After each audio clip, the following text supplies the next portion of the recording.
இத்தனை போராளியாக நீங்கள் இருந்தும் உங்களுடைய லீடர் ரவுஃப் ஹக்கீம் அவர்கள் உங்களுக்கு செய்த துரோகமாக பார்க்கிறீர்களா? மிகவும் ஒரு பலி நிறைந்த இரவாக இருந்தது. என்னுடைய மட்டுமில்லை, குறிப்பாக கிழக்கு மாநிலத்தில் ஸ்பெஷலாக முஸ்லீம் சமுதாயத்தில் ஒரு வலி மிகுந்த இரவாக இருந்தது. உங்களுடைய லீடர் எடுத்த அந்த முடிவு சரி என்று நீங்கள் நினைக்கிறீர்களா? பிழை.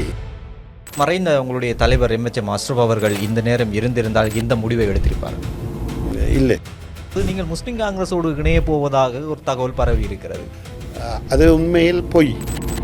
சில முக்கியஸ்தர்களிடம் என்னுடன் பேசுமாறு கூறியுள்ளதாக அறிகின்றேன். அதாவது முஸ்லிம் காங்கிரஸ் இருந்து உங்களுக்கு அழைப்பு வருகிறது சேர சொல்லி. ஆன்மீகத்தோடு சேர்ந்த ஒரு சமூக அரசியல் ஆன்மீகத்தின் பக்கம் போயிட்டீர்கள் போல் விளங்க. பெருந்தலைவர் கன்செப்டாக தான் கிட்டத்தட்ட 38 வருட முஸ்லிம் காங்கிரசினுடைய அரசியல் பயணம்.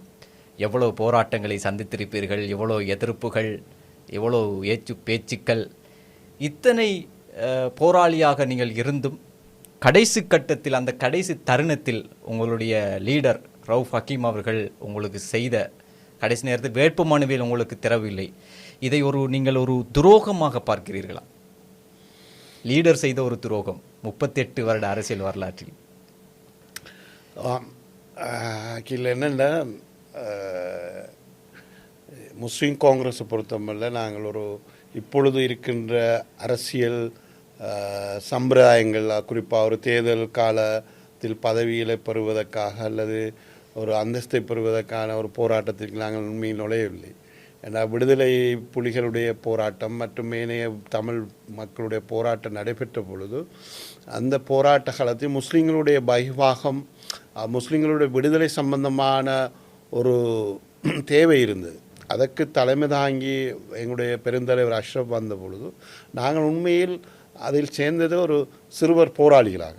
நீங்கள் குறிப்பிட்டது 38 வருடம் அது தேர்தல் நடவடிக்கையில் ஆரம்பித்தது. 88ஆம் ஆண்டு வடகிழக்கு மாகாண சபை தேர்தல் நடவு. ஆனால் கட்சியுடைய நடவடிக்கைகளில் உண்மையாக நான் இணைந்தது 87 பிரதேச சபை தேர்தல் ஒன்று கால் பண்ணப்பட்டு அது ஒத்திவைக்கப்பட்ட அந்த தருணத்திலிருந்து முஸ்லிம் காங்கிரஸ் கட்சி நடவடிக்கையில் ஒரு சிறுவர் போராளியாக இணைந்திருந்தோம்.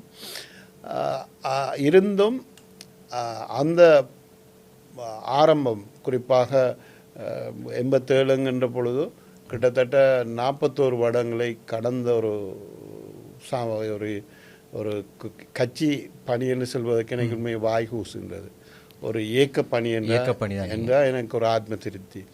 அந்த இயக்க பணியில் நீண்ட ஒரு வரலாற்றை கொண்டவன், நீண்ட நீங்கள் சொன்னது போன்றோ ஏச்சு பேச்சு என்பதை விட அதாவது யுத்த காலத்தில் இருந்து செயற்பட்டிருக்கின்றோம். எனக்கு நேரடியாக பல முறை துப்பாக்கி சூட்டு சம்பவங்கள் நடைபெற்றிருக்கின்றது. என்னுடைய கல்முனை அலுவலகம் குண்டு வைத்து தாக்கப்பட்டிருக்கின்றது. பார்லமெண்ட் உறுப்பினர் காலத்தில் குறிப்பாக மூதூர் பிரச்சனையில் நாங்கள் முகாமிட்ட பொழுது விடுதலை புலிகளினால் பாகரை வெறுகல் பகுதியில் நாங்கள் தேடப்பட்டோம். எங்களுடைய வாகனங்கள் மறைத்து அதில் அதிர்ஷ்டவசமாக நாங்கள் தப்பினோம். இப்படி பல சம்பவங்கள் இருக்கின்றது. இவற்றையெல்லாம் கடந்து தான் இந்த இயக்க பணியில் இருந்தோம். நீங்கள் குறிப்பிட்டது உண்மையில் கசப்பான, நாங்கள் எங்களுடைய வழியை மறந்து வருகின்ற தருணம். உண்மையாக கடந்த பார்லமெண்ட் வேட்பு மனு அந்த இரவு என்னுடைய வாழ்க்கையில் ஒரு இருண்ட ஒரு இரவு, மிகவும் ஒரு பலி நிறைந்த இரவாக இருந்தது. என்னுடைய மட்டுமில்லை, குறிப்பாக கிழக்கு மாநிலத்தில் ஸ்பெஷலாக முஸ்லீம் சமுதாயத்தில் ஒரு வலி மிகுந்த இரவாக இருந்தது. இதனை அதற்கு பொறுப்பானவர்களை நாம் விரல் நீட்ட விரும்பவில்லை. இந்த தருணத்தில் என்ற முஸ்லீம் சமூகம் இந்த காலகட்டத்தில் மிகவும் ஒரு சோதனைக்கு உட்பட்டிருக்கின்ற ஒரு காலகட்டம். இல்லை, விரல் நீட்டை தேவையில்லை. ஆனால் அந்த உங்களுடைய லீடர் எடுத்த அந்த முடிவு சரி என்று நீங்கள் நினைக்கிறீர்களா? பிழை. நான் பல பகிரங்கமாக கூறியிருக்கின்றேன். அது எனக்கு மட்டுமல்ல, முஸ்லீம் சமுதாயத்துக்கு ஏற்பட்ட ஒரு அநீதியாக இன்றைய நாட்களில் இந்த கல்முனை வடக்கு ஆஸ்பத்திரி விடயம் வந்த பின்பு அது ஒரு பேசுபொருளாக மாறி இருக்கின்றது. இப்போது நிறைய பேர் பேசுகிறார்கள், உங்களுடைய வெற்றிடத்தை உணர்கிறார்கள். வெற்றிடம் சம்பந்தமாக என்னுடைய எதிர் விமர்சனம் செய்கின்ற சகோதரர் கூட தைரியமாக அதை பேசுகின்றார்கள். எனவே அதுக்குரிய தீர்ப்பு நான் சொல்வதை விட மக்கள் சொல்லுகின்றார்கள். இதுதான் என்னுடைய பதில். ஆனால் நாங்கள் கேள்விப்பட்டோம், இது இந்த கட்சிக்குள் உங்களுக்கு எதிராக இருந்த அதிருப்தி இந்த முடிவினால் தான் ஒரு சதியின் காரணமாகத்தான் உங்களுடைய லீடர் இந்த முடிவை எடுத்தார் என்று நாங்கள் கேள்விப்படுகிறோம். அதாவது கட்சியுடைய வரலாற்றை பொறுத்த மட்டில் பல இரண்டாங்கட்ட தலைமைகள் மக்கள் தளத்திலிருந்து அரசு செய்கின்ற பொழுது அவர்களை சுற்றி குறிப்பாக ஒரு பொறாமை உணர்வுடனான ஒரு சதி வேலைத்திட்டங்கள் செகுவாரா காலத்திலிருந்து புரட்சி அமைப்புகளில் நடைமுறையில் இயல்பான விடயம்.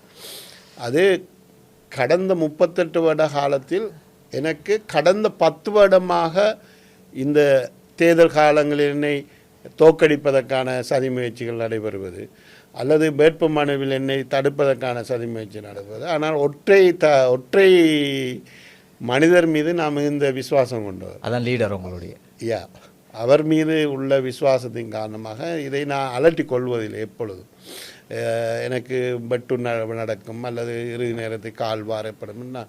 அந்த அடிப்படையில் அந்த சதிகாரர்கள் என்று சொல்கின்றவர்கள் அவர்களுக்கான அந்த எனக்கு சதியை செய்துவிட்டு அந்த தலைமையை பயன்படுத்தி அந்த சதியை செய்தவர்களுக்கு அவர்கள் ஆசைப்பட்ட விடயம் கடந்த பார்லமென்ற தேர்தலில் நடைபெறவில்லை.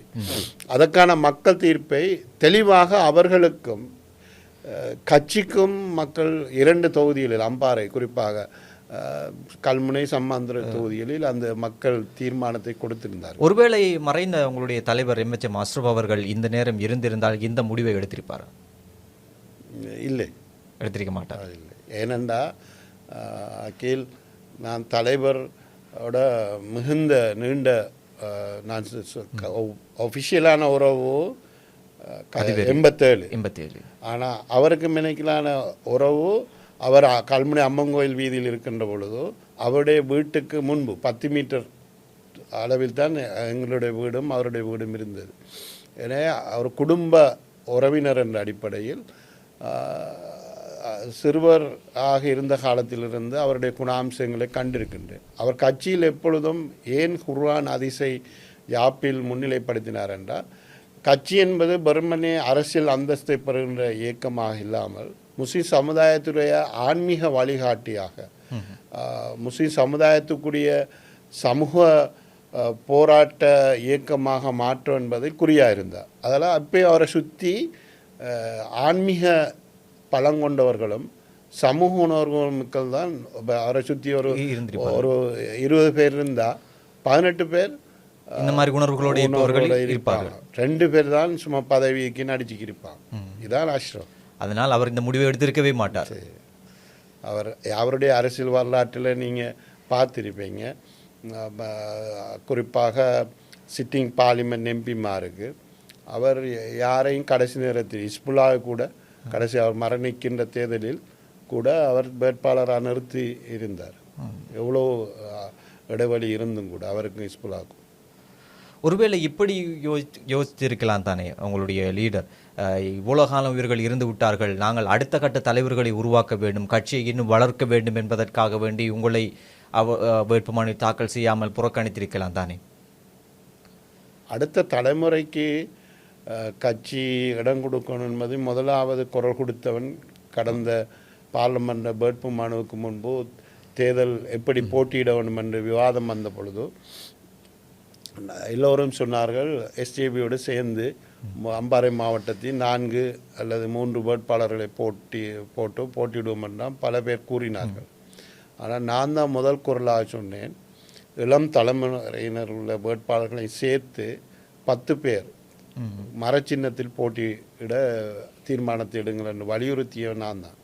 ஏன்னா அந்த கன்செப்டில் இப்பொழுது ஜென்ஸி உடைய தலைமுறையுடைய அவங்களுடைய போக்குகள் எனக்கு தெரியும். எனவே அவங்கள் வலிந்து ஒரு அரசியல் பதவிக்கு ஆசைப்பட்டவர்கள் அல்ல.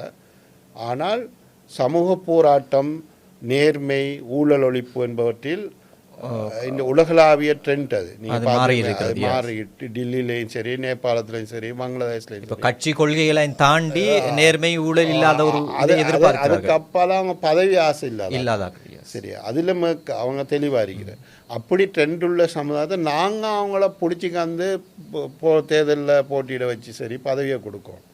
அப்படி இருக்கிற ஒரு நேர்மையான ஒரு சமூகத்துக்கு நாங்கள் அதுக்கு வழிவிடுறதுக்கு நான் மட்டும் இல்லை எல்லோரும் அதுக்கு தயாராகணும்.